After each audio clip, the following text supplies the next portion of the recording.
নমস্কার, আমি সুজিত। আমার ইউটিউব চ্যানেলে সকল দর্শকদের স্বাগত জানাই। আজকে আলোচনা করতে চলেছি কন্যা রাশি সম্পর্কে। প্রায় 8 মাস পরেই রাশি চক্রে বিরাট ভাগ্যের পরিবর্তন শুরু হতে চলেছে। তৈরি হচ্ছে একাধিক শুভগ্রহের পরিবর্তন।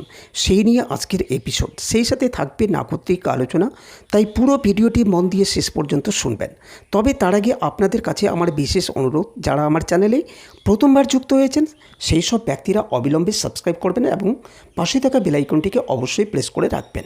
এছাড়া যাদের পরিবারে প্রচুর আর্থিক সমস্যা, চাকরি বা কর্ম নিয়ে ভীষণ চিন্তা, কোর্ট কেস ইত্যাদির মধ্যে যারা জড়িয়ে পড়েছেন, সেই সকল ব্যক্তিরা অবিলম্বে যোগাযোগ করতে পারেন।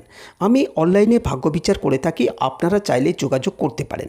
আমার অনলাইন ফিস মাত্র 501 টাকা। বুকিংয়ের পরে আপনার নাম, ডেট অফ বার্থ, জন্মের সময়, জন্মস্থান অবশ্যই পাঠাবেন এবং তারই উপরে ভিত্তি করে 24 ঘন্টার মধ্যে ভাগ্যফল জানিয়ে দেওয়া হবে।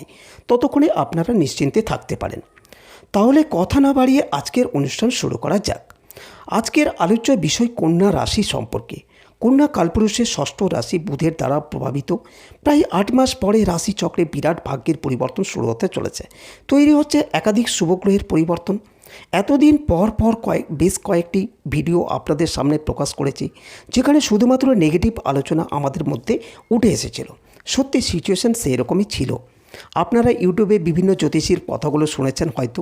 সকলে একটাই কথা বলেছিল, এবার বছরটা ভীষণ ভালো যেতে চলেছে। কিন্তু আসলে সেটা একেবারেই ঘটেনি। এবার কিন্তু অল্প দিনের জন্য পরিবর্তন লক্ষ্য করতে পারবেন। এই পজিটিভ ভাইসের সূত্রপাত হবে বৃহস্পতি শুক্র মহাযোগের ফলে। বেশ কিছু মানুষের গ্রহ অবস্থান ভালো ছিল, সেই কারণে তাদের ক্ষেত্রে অনেক ভালো ঘটনা ঘটেছে। কিন্তু সাধারণ মানুষ, তাদের জীবনে নেগেটিভিটির অভাব ঘটেনি। সমস্ত নেগেটিভিটির মধ্যেও আশার আলো সৃষ্টি করবার জন্য বেশ কয়েকটি যোগ তাদেরকে কিন্তু আমরা দেখতে পাচ্ছি। রাশি চক্রে চলছিল একটা টাফ টাইম। রাহুর দৃষ্টি শনির ওপর, শনি আবার বক্র অবস্থায় রয়েছে। সেই শনিদেবের উপরে আবার মঙ্গলের দৃষ্টি। প্রথমে মঙ্গলের অষ্টম দৃষ্টি, যখন মঙ্গল সিংহ রাশিতে ছিল। তারপর কন্যা রাশিতে মঙ্গল থাকা অবস্থায় তার সপ্তম দৃষ্টি রাশি চক্রের স্টেবিলিটিকে অনেকটাই নষ্ট করে রেখেছিল। সেই অবস্থার পরিবর্তন ধীরে ধীরে ঘটছে। সেই অবস্থা থেকে ফিরে আসা, নিজেদেরকে আরেকটু হ্যাপি রাখার চেষ্টা, এটা মানুষগুলো করতে শুরু করছেন। রাশি চক্রেও কিন্তু হ্যাপি মুভমেন্ট শুরু হচ্ছে।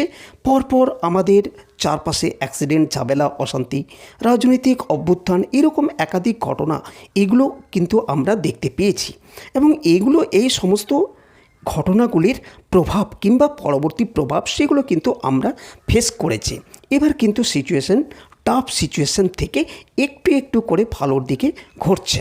প্রশ্ন হলো কিভাবে ঘটছে? প্রথমেই যে কম্বিনেশন আমরা দেখতে পাই সেটা হচ্ছে শুক্র বৃহস্পতির সহাবস্থান।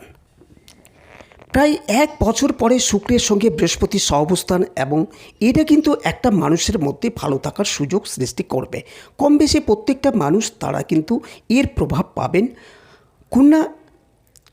কন্যা একটু ফিকেল মাইন্ডের হয়, একটু দ্বিধাগ্রস্ত প্রকৃতির হয়ে থাকেন। তার সঙ্গে কন্যা রাশি, কন্যা লগ্নের মানুষজন ইমোশনাল অনেকটাই বেশি।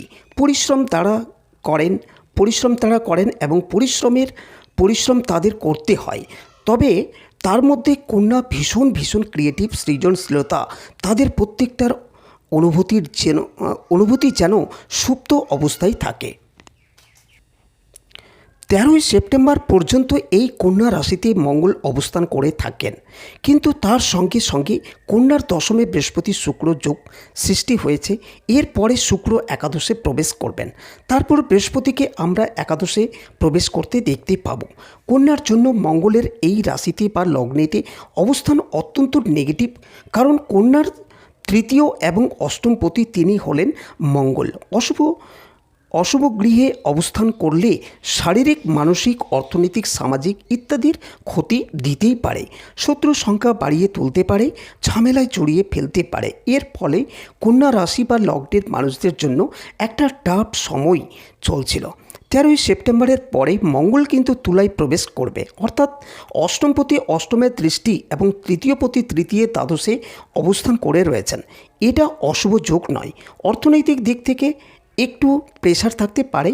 নিজের ব্যবসা করতে চাইছেন কিংবা কিছু ঋণ নিতে হলে বাড়ির ডেভেলপমেন্ট করতে চাইছেন, এই সমস্ত পারপাসে কিছুটা অর্থনৈতিক স্ট্রেস সেটা আসতে পারে, কিন্তু সেটা খুবই স্বল্প সময়ের জন্য এবং তার ইম্প্যাক্ট সেটাও কিন্তু খুব পীড়াদায়ক নয়। অন্যান্য দিকের সমস্যাগুলি থেকে মুক্তি পাওয়া যাবে। অন্যদিকে কন্যার ষষ্ঠে রাহু এবং দ্বাদশে কেতু অবস্থান করবার কারণে রাহু কেতুর সাধারণ জীবনের নেগেটিভিটির ইম্প্যাক্ট সেটা কিন্তু অনেকটাই কম। এর ফলে কন্যার মানুষদের জীবনে বেটারমেন্ট তৈরি হতে চলেছে। এই বিষয়ে বেশ খানিকটা আমরা নিশ্চিন্তে থাকতে পারি। কিন্তু বেটারমেন্ট কোন দিক থেকে আসবে, তার মধ্যে প্রথম ক্ষেত্রটি হলো প্রফেশন। দশমভাবে শুক্র রাহু কম্বিনেশন তৈরি হচ্ছে। উন্নতি হবেই, কার্মিক উন্নতি, পেশাগত উন্নতি এটা হবেই, ভাবনা চিন্তার উন্নতি হবেই, এখানে কোনো রকম দ্বিধা থাকছে না। যাদের জন্মকুণ্ডলিতে শুক্র ভয়ঙ্করভাবে পীড়িত, রাহু শনি এরা শুক্রকে চরমভাবে ডিস্টার্ব করে রেখেছে, অথবা সূর্যের দ্বারা শুক্র দগ্ধ অবস্থায় রয়েছে, রবির দীপ্তাংশের মধ্যে শুক্র একদম পীড়িত অবস্থায় রয়েছে, সেই সমস্ত মানুষদের ক্ষেত্রে কর্মক্ষেত্রে অল্প বিস্তর উন্নতি দেখতে পাওয়া যাবে। কিন্তু যাদের জন্মকুণ্ডলিতে শুক্র একটু বলবান, বৃহস্পতি শুক্র, শনি শুক্র অথবা বুধ শুক্র সম্পর্ক রয়েছে জন্মকুণ্ডলিতে, তারা কিন্তু প্রচুর অর্থ এবং সমৃদ্ধি লাভ করছেন, অবশ্যই করছেন, এই বিষয়ে নিশ্চিন্তে থাকা যায়। আবার যাদের দশায় একটু সাপোর্ট দিচ্ছে তাদের ক্ষেত্রে ট্রানজিট কিন্তু ভীষণ পজিটিভ। এই সময়কে কাজে লাগাবার জন্য মেন্টালি প্রিপেয়ার্ড হতে হবে। প্রয়োজনে নিজের অস্তিত্বকে আর একটু স্বীকৃতি দেওয়ার জন্য অবশ্যই নিজের ব্যক্তিত্বের বিকাশ ঘটানোর চেষ্টা করা উচিত। যারা রাজনৈতিক ক্ষেত্রের সাথে যুক্ত রয়েছেন তাদের রাজনৈতিক প্রভাব বাড়তে দেখতে পাওয়া যাবে। বেশ কিছু লড়াকু মানসিকতা কন্যার ক্ষেত্রে সৃষ্টি হতে দেখতে পাওয়া যায়। কন্যার ক্ষেত্রে কর্মতৎপরতা বাড়বে এবং মানসিক অস্থিরতা থেকে মুক্তির সম্ভাবনা সেটাও কিন্তু বাড়তে দেখতে পাওয়া যাবে। কন্যার মানুষদের ক্ষেত্রে কিছু বাড়তি সুযোগ আসবে। কর্মক্ষেত্রে কারোর সঙ্গে রিলেশনশিপে জড়িয়ে পড়তে পারেন। খেয়াল রাখতে হবে দ্বিতীয়পতি শুক্র তার সঙ্গে সপ্তমপতি বৃহস্পতি যুক্ত হয়ে অবস্থান করে রয়েছেন, সেটা আপনার দশমে, সেখানে কিন্তু রাহুর দৃষ্টি রয়েছে। তাই প্রেম, ভালোবাসা, বিয়ে ইত্যাদির ক্ষেত্রে একটু অগ্রগতি দেখতে পাওয়া যাবে এবং কর্মের ক্ষেত্রটি এখানে কিন্তু আপনার জন্য একটা ওপেননেস ক্রিয়েট করবে। ধাপে ধাপে নিজের কর্মক্ষেত্রের দিকে এগিয়ে যাওয়ার প্রচেষ্টা এটা আপনার ক্ষেত্রে দেখতে পাওয়া যাবে। কন্যা রাশি বা কন্যা লগ্নের মানুষদের রোগ মুক্তির সম্ভাবনা এটা কিন্তু বাড়বে। শারীরিক ব্যথা, যন্ত্রণা কিংবা কোনো রকম অর্থারাইটিসের সমস্যা, অস্থি সংক্রান্ত সমস্যা যাদের ক্ষেত্রে দেখতে পাওয়া যাবে, তারা কিন্তু বেশ ভালো থাকতে পারবেন এবং বেশ রিলিফ পাওয়ার টেন্ডেন্সি তাদের ক্ষেত্রে দেখতে পাওয়া যাবে। পরবর্তী প্রভাব আমরা দেখতে পাবো গৃহের ক্ষেত্রে ও বাস্তুর ক্ষেত্রে। বাড়ির কিছু পরিবর্তন, বাড়িটা চেঞ্জ করব, নতুন বাড়িতে থাকবো, একটু ভালো জায়গায় থাকবো, ইনফ্যাক্ট থাকার জায়গাটি আর একটু রিফ্রেশিং করে তুলব, একটু ভালো করে তুলব, বাড়িটাকে সাজিয়ে গুছিয়ে রং টং করে নেব, কিংবা বাড়িতে কিছু বিলাসবহুল ফার্নিচার কিনব, একটা এসিতে থাকব। এই রকম ঘটনাগুলি আপনার সাথে ঘটতে দেখতে পাওয়া যাবে এবং তার জন্য অর্থ আপনার ক্ষেত্রে আসবে।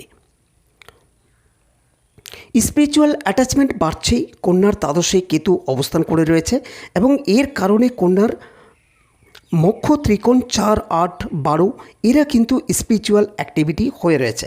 এর ফলে ধর্মশাস্ত্র, ধর্ম সম্পর্কে আলোচনা, আধ্যাত্মিকতার ভাব, জ্যোতিষতন্ত্র ইত্যাদির প্রতি অ্যাটাচমেন্ট বৃদ্ধি এগুলো আপনার ক্ষেত্রে দেখতে পাওয়া যাবে।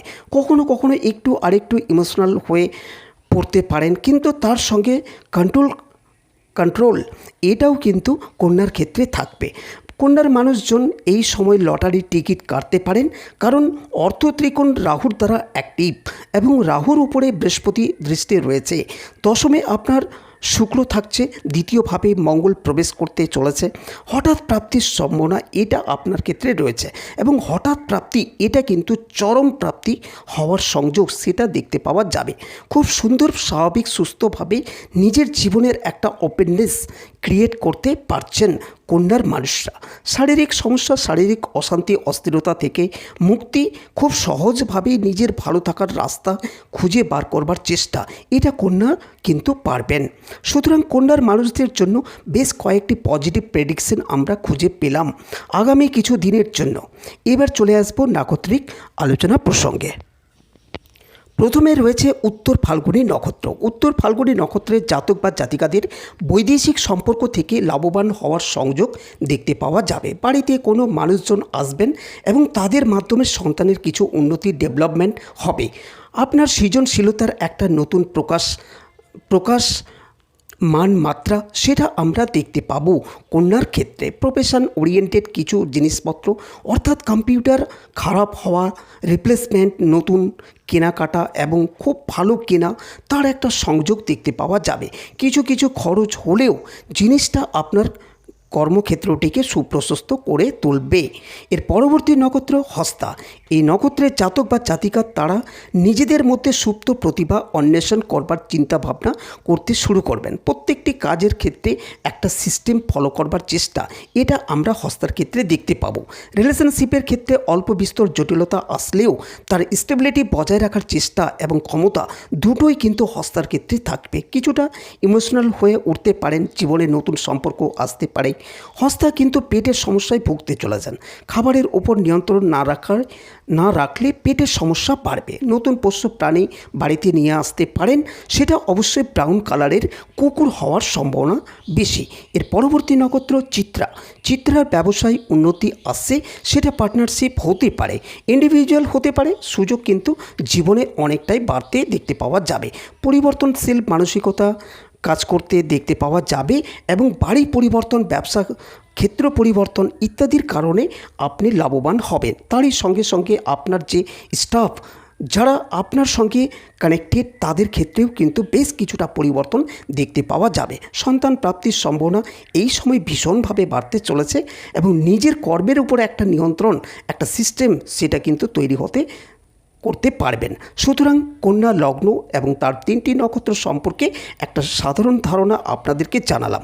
আগামী দিনে কতটা পজিটিভ আসতে পারে তার একটা ভাবনা চিন্তা, সেটা আমরা জানাতে পারলাম এবং তার পরিসংখ্যা এটা আমরা পেলাম। তাহলে আজকের আলোচনাটি এখানেই সমাপ্ত করলাম। আপনারা ভালো থাকবেন। ভিডিওটি শেষ পর্যন্ত শোনার জন্য অসংখ্য ধন্যবাদ।